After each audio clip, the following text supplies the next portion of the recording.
Hello students, आज की class में हम लोग देखेंगे that is recursion. Because last class में हमने देखा था एप्लीकेशंस ऑफ स्टैक, राइट। तो एप्लीकेशंस ऑफ स्टैक कौन से थे? तो there are 4 types of applications of stack. First one is what? Recursion. Second is expression evaluation. Third one is keeping track of function call and fourth one is tower of Hanoi, right. तो सबसे पहले आज हम लोग देखते हैं कि that is recursion क्या होता है। रिकर्जन मतलब क्या होता है? ऐसा फंक्शन जो अपने आप को कॉल करता है। Function which is called itself is called as recursion, right. तो हम लोग रिकर्जन का एग्जांपल देखते हैं। रिकर्जन का बेस्ट एग्जांपल कौन सा है? फैक्टोरियल। फैक्टोरियल मतलब क्या? जब भी मैं वैल्यू एंटर करता हूँ 5, तो वो क्या करेगा? 1 से लेके 5 तक मल्टीप्लाई करेगा। हमने एक लास्ट छोटा सा सिंपल प्रोग्राम देखा था, बट वो फैक्टोरियल वाला रिकर्जन से नहीं था, वो सिंपल प्रोग्राम था। लेकिन आज जो हम लोग देखेंगे वो कैसे करेंगे? रिकर्जन से करेंगे। यानी एक फंक्शन बनाएंगे, उसके अंदर वापस से वही फंक्शन को कॉल करेंगे, that is called as recursion, right.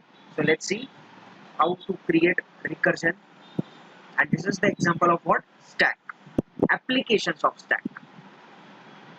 So let's start. Integer नाम देता हूं मैं फैक्टोरियल एफएसीटी। एक पैरामीटर पास करते हैं integer n, right, bracket close semicolon. Next I am taking void main. In void main I am taking one variable, that is integer n.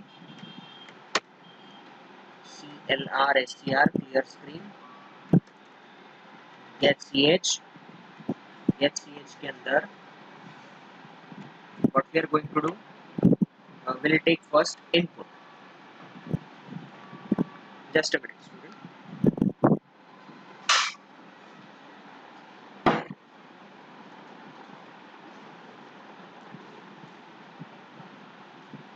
Sorry for interruption.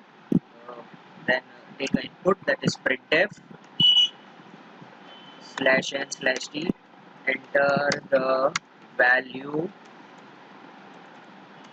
of n. n की value हम लोग enter करवाएंगे, यानी user जो value enter करेगा वो 5, तो 5 का factorial 1 into 2 into 3 into 4 into 5, right. It will be not from 1, it will be 5 into 4 into 3 into 2 into 1, reverse जाता है, राइट। एक एक वैल्यू को रिवर्स करना है, और हर बार क्या होगा? वही फंक्शन वापस से कॉल होगा। यानी अगर मैं n की वैल्यू डालता हूँ 5, तो नेक्स्ट टाइम n की वैल्यू क्या होगी? n-1। Getting this? यानी ये चीज बार बार रिपीटेड होती रहेगी, that's why it is called as factorial, right? Then scanf %d comma and sign n की वैल्यू हमने एंटर की, fine.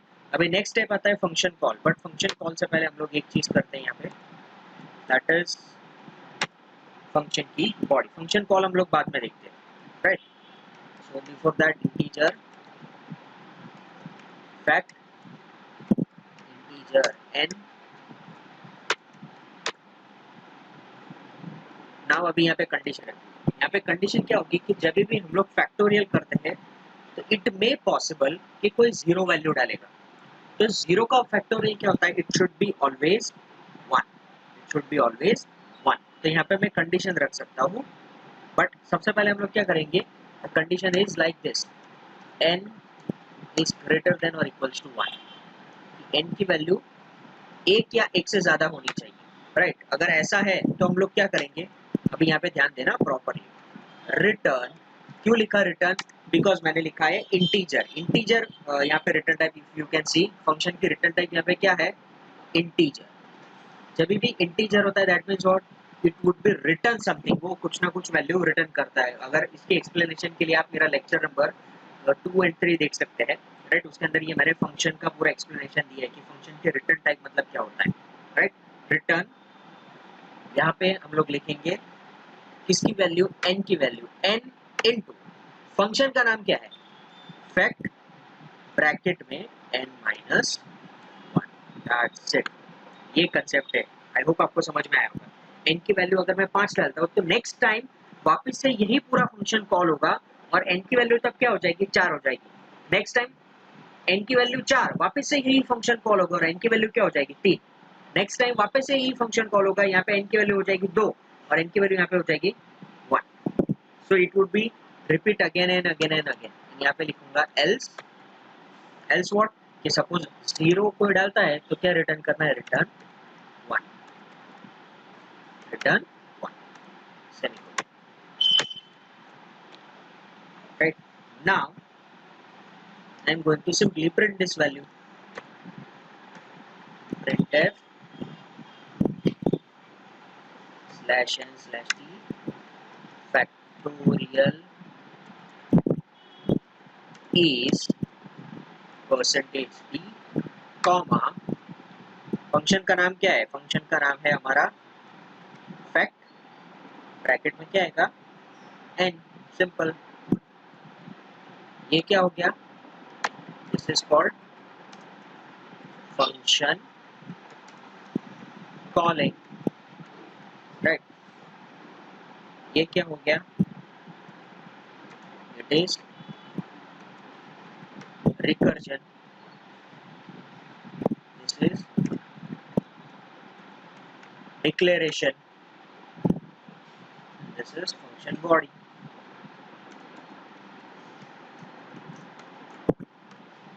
So this is the simple concept of C language. I'm going to run and you can see this value of n. Answer is 120. I hope you understand. Right? So ये concept किससे implement होता है, ये concept implement होता है stack से. Getting this? So this is the concept of stack. Right? Applications of stack में सबसे पहला था recursion, दूसरा था एक्सप्रेशन इवेल्युएशन. एक्सप्रेशन इवेल्युएशन अभी कैसा है, यहाँ पे एक्चुअली प्रेजेंटेशन फॉर्म में या फिर ये लाइव क्लास में या फिर रिकॉर्डिंग में एक्सप्लेन करना इट वुड बी डिफिकल्ट. जब भी आप फिजिकल प्रेजेंट रहोगे ना क्लास में, तब आपको क्लास में मैं एक एक चीज आपको मैं इवेल्युएट करके देखूंगा. फिर भी मैं ट्राई करूंगा नेक्स्ट टाइम कि मैं आपको एक पीपीटी फॉर्म में मैं एक्सप्लेन कर सकूं कि एक्सप्रेशन इवेल्युएशन कैसे होता है. But I will give my best. Right. Next आता है keeping track of function call. Right. Function call मतलब कैसा कि जब भी हम लोग फंक्शन कॉल करते हैं तो इसकी जो वैल्यू यहाँ पे चेंज होती रहती है. राइट. उसको डिस्प्ले करवाना, that is the keeping track of function call. Right. And last one is tower of Hanoi. Right. I hope आपको ये समझ में आया होगा. टावर ऑफ हेनॉय कुछ नहीं, वो एक छोटी सी गेम है, मैं आपको समझाता हूँ वो क्या है. So this is just a recursion. Now move to the topic again.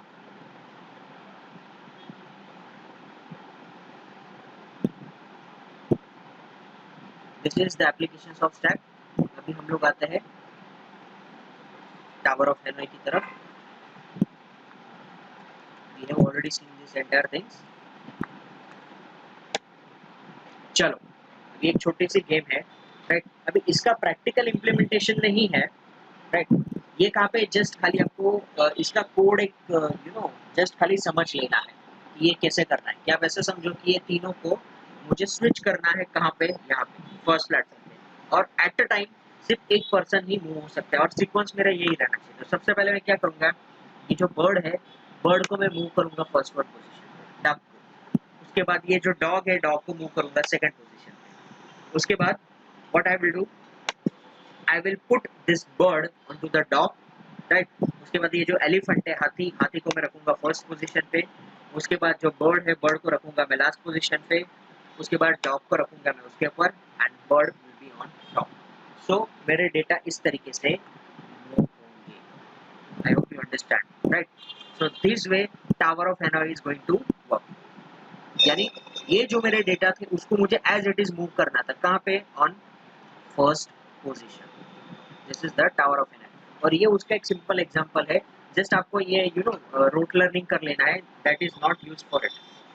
Right. इसका कुछ इतना यूज नहीं है, बट ऐसा है तो मैं आपको नेक्स्ट क्लास में इसका इम्प्लीमेंटेशन बताऊंगा. बाकी इसकी कोई इतनी ज़रूरत नहीं है. So these are applications of stack. Now come to the very important point, that is queue. Right.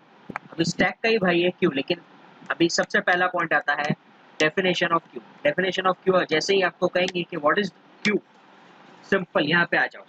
Q की डेफिनेशन क्या है, Q is a non primitive linear data structure. What is Q? Q is a linear non-primitive data structure. Right.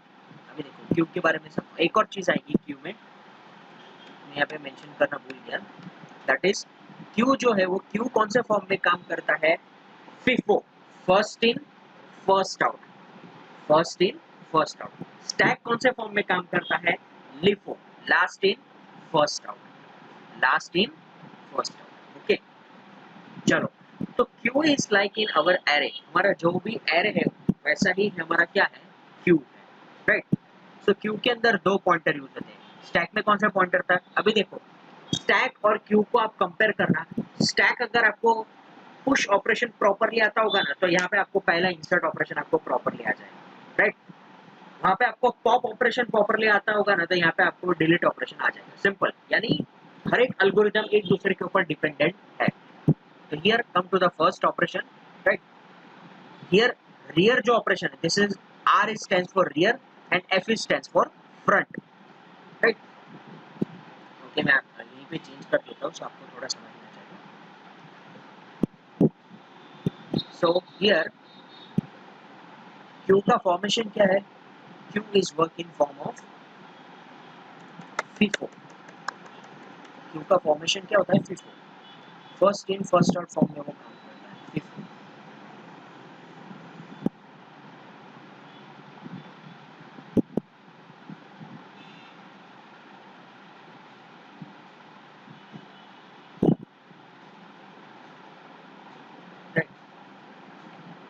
R stands for rear pointer, right? R का मतलब होता है rear and F stands for front. R stands for rear and F stands for front.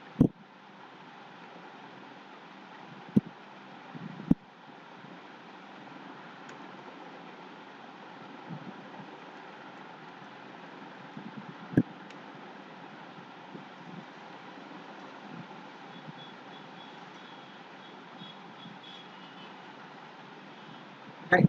So यहाँ पे दो pointer आएंगे, rear and front. Rear से हम लोग क्या करेंगे, इंसर्ट करेंगे, और फ्रंट से हम लोग क्या करेंगे, डिलीट करेंगे। चलो अब इसको समझते हैं कि जैसे ही मैं सबसे पहले दोनों पॉइंटर कहाँ पे होंगे, -1 पोजीशन पे होंगे। दोनों पॉइंटर पहले कहाँ पे होंगे, -1 पोजीशन पे होंगे। फ्रंट भी -1 पोजीशन पे होगा एंड रियर भी -1 पोजीशन पे होगा। तो अभी मुझे पहला ऑपरेशन यहाँ पे जो आएगा, that would be the insert operation. Insert operation मुझे करना है, राइट। तो इसका मैं आपको एक पिक्चर फॉर्म में मैं पूरी स्टोरी आपको समझाऊंगा, राइट। तो सबसे पहले दोनों हम लोग सेट करेंगे, that is rear and front on -1 position, right. अभी इंसर्ट करूंगा तो ऑब्वियसली -1 से मुझे कहाँ पे जाना है, 0 पे जाना है। तो जैसे ही 0 पे जाना है तो रियर मेरा आ जाएगा 0 पे, पहला एलिमेंट में इंसर्ट करूंगा, राइट। पूरे को क्या बोलेंगे, क्यू। ये 11 क्या हो गया, डेटा, और पॉइंटर कौन सा होगा, रियर। नेक्स्ट पोजीशन पे जाना है तो होगा R++, सो R आगे बढ़ जाएगा, डेटा इंसर्ट होगा। R++, R आगे बढ़ जाएगा, डेटा इंसर्ट हो जाएगा, right. R++, similar like this. अभी R से इंसर्ट हो गया। अभी डिलीट कौन करेगा, क्यू डिलीट करेगा, सॉरी फ्रंट पॉइंटर डिलीट करेगा। फ्रंट पॉइंटर -1 से 0 पे आएगा तो उसके लिए क्या करेंगे, F = F+1। याद रखना हम लोग वहां पे क्या करते थे, टॉप = टॉप -1, राइट। लेकिन यहाँ पे डिलीट में हम लोग क्या करते हैं, F = F+1। क्यों, क्योंकि -1 से मुझे 0 पे पहले एलिमेंट को मुझे डिलीट करना है, राइट। क्यों, क्योंकि ये जो मेरा क्यू है वो कौन से फॉर्म में काम करता है, FIFO, first in first out. यानी जो पहला एलिमेंट इंसर्ट हुआ, 11 पहले इंसर्ट हुआ तो 11 ही मेरा पहले बाहर निकलेगा। Getting this? So first element will be out, F = F+1 आ गया, ये इसको डिलीट करेगा, F = F+1 आ गया, इसको डिलीट करेगा। इस तरीके से हमारा पूरा ऑपरेशन काम करता है क्यू का, right. I hope you understand. Now come to the operation. देखो स्टैक और इसमें कुछ फर्क नहीं है, खाली याद रखना कि जहां पे भी टॉप था वहां पे अगर मैं इंसर्ट कर रहा हूं तो क्या आ जाएगा, R। याद रखो, मेरे वर्ड्स पे ध्यान दो। जब भी मैं स्टैक के अंदर टॉप का यूज करता था और इंसर्ट था, यहाँ पे स्टैक में क्या था, एक ही पॉइंटर था जो उसका नाम क्या था, टॉप। यहाँ पे कौन से पॉइंटर है, दो पॉइंटर है, right, front end rear. Rear से क्या करेंगे, इंसर्ट करेंगे। अभी यहाँ पे इंसर्ट है यानी R पॉइंटर है, राइट। तो कंडीशन जो स्टैक में थी ना वही एज इट इज यहाँ पे आ जाएगी. If r is equals to n minus 1, तो stack is, it is not stack, sorry, it is q is overflow. q is overflow, right? यहाँ पे q आएगा, sorry, r is equals to r plus 1,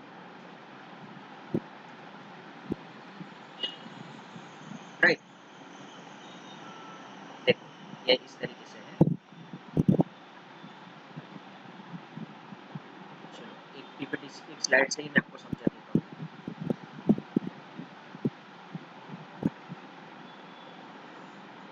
focus on this slide. देखो front end rear पहले कहाँ पे होगी, दोनों यहाँ पे. फाइन. फ्रंट एंड रियर दोनों कहाँ पे होगी, यहाँ पे. तो सबसे पहले हम लोग क्या चेक करते हैं, ओवरफ्लो कंडीशन. तो ओवरफ्लो कंडीशन मतलब कहाँ पे, यहाँ पे. तो हम लोग इसको क्या कहेंगे, ये पोजीशन को हम लोग कह देते हैं that is n minus 1. This position we are telling n minus 1, right?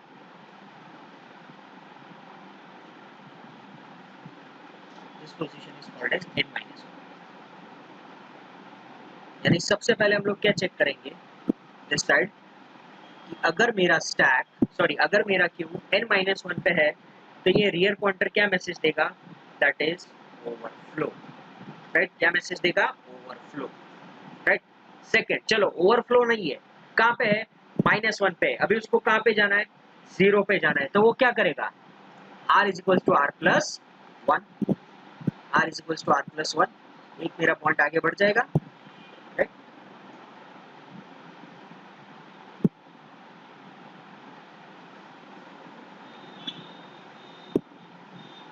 Right, यहाँ पे था. देन नेक्स्ट स्टेप में क्या करेगा, it will be move r is equals to r plus 1. r plus 1 हो गया. फिर यहाँ पे क्या करेंगे, यहाँ पे डेटा को इंसर्ट करेंगे, राइट? यहाँ पे उसके बाद क्या करेगा, डेटा को इंसर्ट करेगा. तो मेरा डेटा फिर बाद में यहाँ पे इंसर्ट हो जाएगा, राइट? अगेन वापस से क्या करेंगे, r is equals to r plus 1, data को इंसर्ट करेंगे, राइट? एक पॉइंटर आगे, सॉरी आगे एक पॉइंटर बढ़ेगा, उसके बाद डेटा को इंसर्ट करेंगे. इस तरीके से ये प्रोसेस क्या होती है मेरी, रिपीटेड होती रहती है, राइट? और एक और चीज यहाँ पे कंडीशन देनी है कि जब भी मैं डिलीट करना स्टार्ट करता हूँ, क्योंकि इट मे पॉसिबल, देखो यहाँ पे मैंने वो चीज मेंशन की हुई है कि चलो इसने इंसर्ट किया, अभी जब भी मैंने डिलीट करके मैं यहाँ पे पहुंच गया ना, देखो डिलीट करते मैं, मेरा यहीं पे आर पॉइंटर मेरा यहाँ पे सेट हो गया. अभी मुझे जब भी डिलीट करना है तो मुझे मेरे पॉइंटर जो एफ है, फ्रंट पॉइंटर है, मुझे उसको एक्सप्लिसिटली सेट करना पड़ेगा.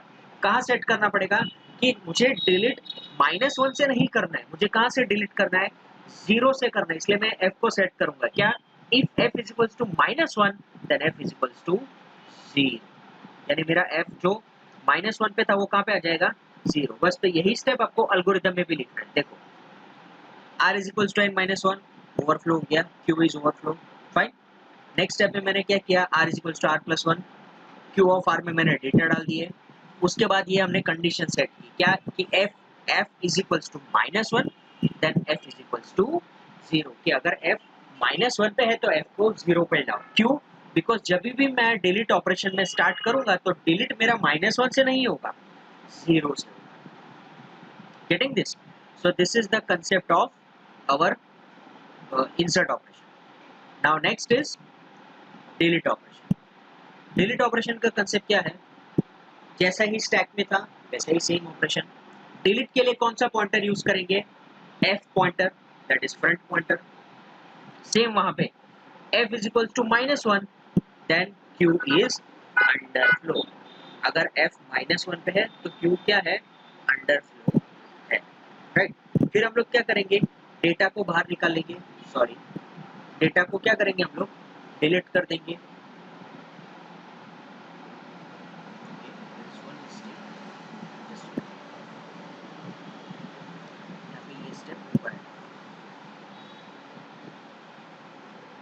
Why? Because as I told you कि यहाँ पे जब भी हम लोग डिलीट करते हैं तो 0 से डिलीट नहीं करेंगे, सॉरी फोर्थ से डिलीट नहीं करेंगे, लास्ट एलिमेंट से डिलीट नहीं करेंगे, जो भी फर्स्ट एलिमेंट है वहीं से डिलीट करेंगे। तो second step will be the increment,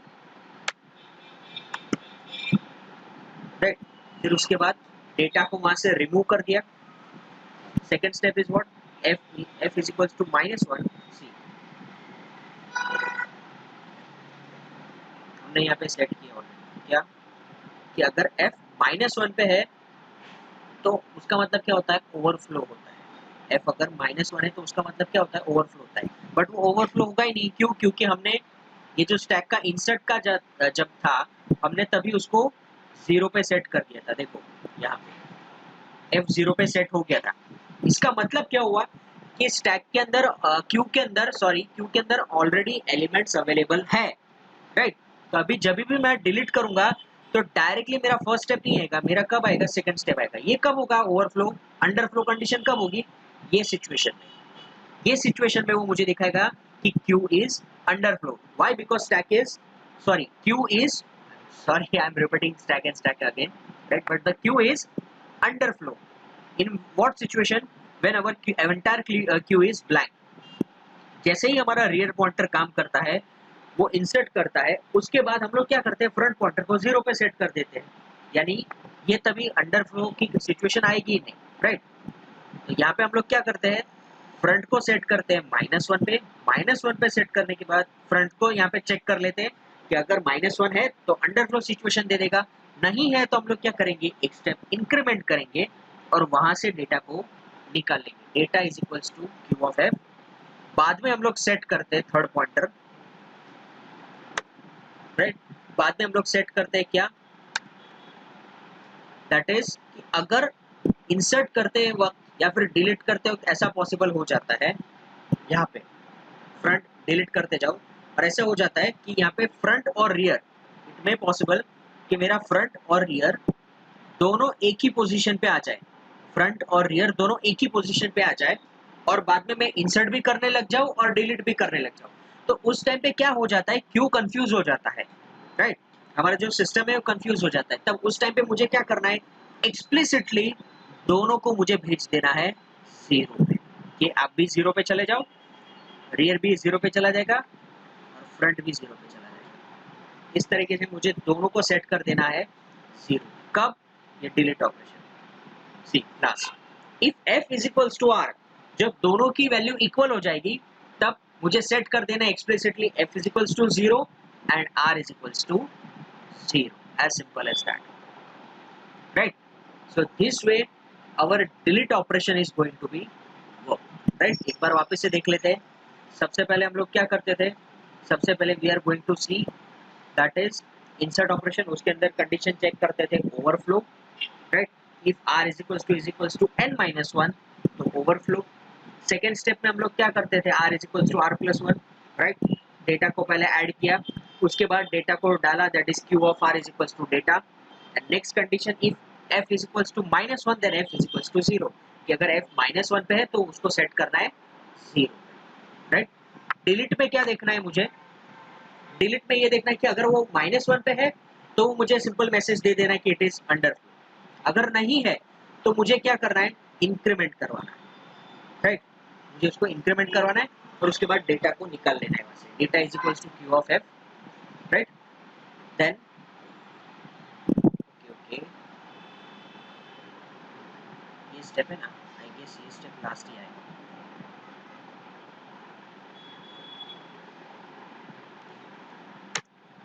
इसके बाद आएगा, this is the second step, this is the third step. Yes, it is perfect, it is perfect. -1 पे नहीं है तो सबसे पहले हम लोग क्या करेंगे, डेटा को निकाल लेंगे वहां से। तो data is equals to q of F, right. ये देखो, डोंट ट्राई टू मगअप, ठीक है, उसको मगअप मत करो, रोट लर्निंग करने की हैबिट मत डालो। देखो -1 पे नहीं है, राइट, हमने कहाँ पे सेट किया, 0 पे। तो अभी हम लोग क्या करेंगे, ये जो 11 है, 11 को पहले निकाल लेंगे। तो इसका मतलब क्या हुआ, data is equals to q of F, यानी डेटा जो है उसको हम लोग वापस से किस में ले लेंगे, ये क्यू में ले लेंगे। इसलिए हम लोग देखो डेटा को डालना है तो हम लोग लिखते थे q of R is equals to data, याद रखना, डेटा को जब भी इंसर्ट करना होता है तो डेटा कहाँ पे आ जाता है, राइट हैंड साइड पे आ जाता है, लेकिन डेटा को जब भी रिमूव करना है तो डेटा कहाँ पे आ जाता है, लेफ्ट में आ जाता है, याद रखना। वाई? बिकॉज इंसर्शन जो भी होता है वो राइट टू लेफ्ट होता है, मैंने आपको बताया था। जब भी मैं लिखता हूँ इंटीजर a इक्वल्स टू 10, तो दैट मीन्स व्हाट, 10 है वो मेरा a के अंदर स्टोर हो रहा है, राइट। तो वैसे ही अगर डेटा को इंसर्ट करना है तो मैं लिखूंगा q of r is equals to data, लेकिन डेटा को रिमूव करना है तो मैं ऐसा लिखूंगा q of f is equal, sorry, data is equals to q of f, right. तो ये मेरा पहले q को इंसर्ट किया, q को इंक्रीमेंट किया, उसके बाद ये डेटा को मैं निकाल लूंगा, q of f is equals to data, ये डेटा निकल गया। फिर f is equals to f plus 1, q of f is equals to data, f is equals to f plus 1, q of f is equals to data, right. इस तरीके से हमारा पूरी ये चीज काम करती है, राइट। तो आई होप आपको ये समझ में आया होगा। इसका जो प्रोग्राम है वो प्रोग्राम मैं आपको दिखा देता हूँ, how to create queue. Showing you जो भी हमने इम्प्लीमेंटेशन किया है, जो भी हमने अब तक समझा है, उसका इम्प्लीमेंटेशन कैसे करते हैं।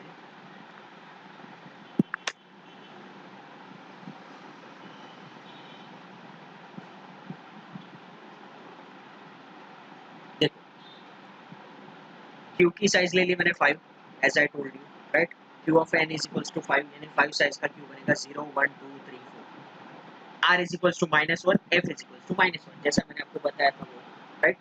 देन इंटीजर चॉइस, चॉइस के लिए यानी 1 for insert, 2 for delete, 3 for display, 4 for exit. ये हमारा जो क्यू है दैट इज नॉर्मल क्यू। हाँ, क्यू की बहुत सारी टाइप है, उसमें से ये पहली टाइप जिसको हम लोग बोलेंगे normal Q, right. Next, do while operation के अंदर ये इनपुट लेंगे, उसके बाद स्विच, केस 1, केस 1 में सिंपल मैंने पूरा का पूरा एल्गोरिथम डाल दिया। If r is equals to n-1 then printf overflow. Second step में हमने क्या किया, डेटा को लिया, इनपुट किया, r is equals to r plus 1, right. Because r पहले कहाँ पे था, -1 पे था, अभी वो कहाँ पे आ गया, 0 पे आ गया। q ऑफ r में क्या आ गया, डेटा आ गया, यानी जो भी मेरी पहली वैल्यू थी 11 वो q ऑफ r में स्टोर हो गई। और ये हमने सेट किया यहाँ पे पॉइंटर कि अगर f -1 पे है तो f को कहाँ पे लेके जाओ, 0 पे लेके जाओ। ओके, ये हो गया हमारा इंसर्ट का एल्गोरिथम। सेकंड, डिलीट का एल्गोरिथम, f अगर -1 पे है तो अंडरफ्लो बता दो, data is equals to q of f, data को पहले बाहर निकालो, राइट। ओके, ये स्टेप ऊपर लिख लिया, उससे कोई फर्क नहीं पड़ेगा। उसके बाद f is equals to f plus 1, right. और डिलीटेड आइटम जो भी हुआ है वो आप यहाँ पे उसको डिस्प्ले करवा दो। ये जो भी डेटा आपका डिलीट हुआ है ना, दिस वन, तो ये डेटा को कहाँ, यहाँ पे डिस्प्ले करवाना जरूरी है। और ये वो एल्गोरिथम, ये वो स्टेप है कि जब भी फ्रंट और रियर दोनों एक ही जगह पे आ जाता है, दोनों एक ही लोकेशन पे आ जाते हैं, तब मुझे एक्सप्लिसिटली सेट करना पड़ता है क्या, f is equals to r is equals to 0। आप उसको ऐसे भी लिख सकते हो, नहीं तो आप उसको ऐसे भी लिख सकते हो, if f is equals to 0 and r is equals to 0, both are same, right। So these are implementation of q, insert of,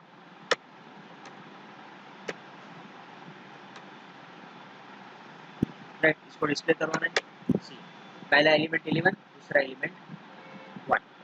मुझे डिलीट करना है तो पहला एलिमेंट कौन सा डिलीट होगा, 11। वापस एंटर योर चॉइस टू 1, वापस से डिलीट करवाता हूँ,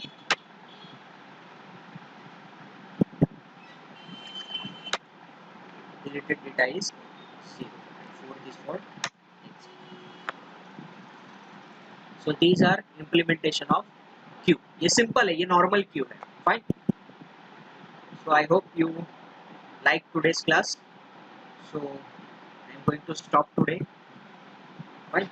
So if you have any query you can ask me in person or you can ask me in a group also, fine।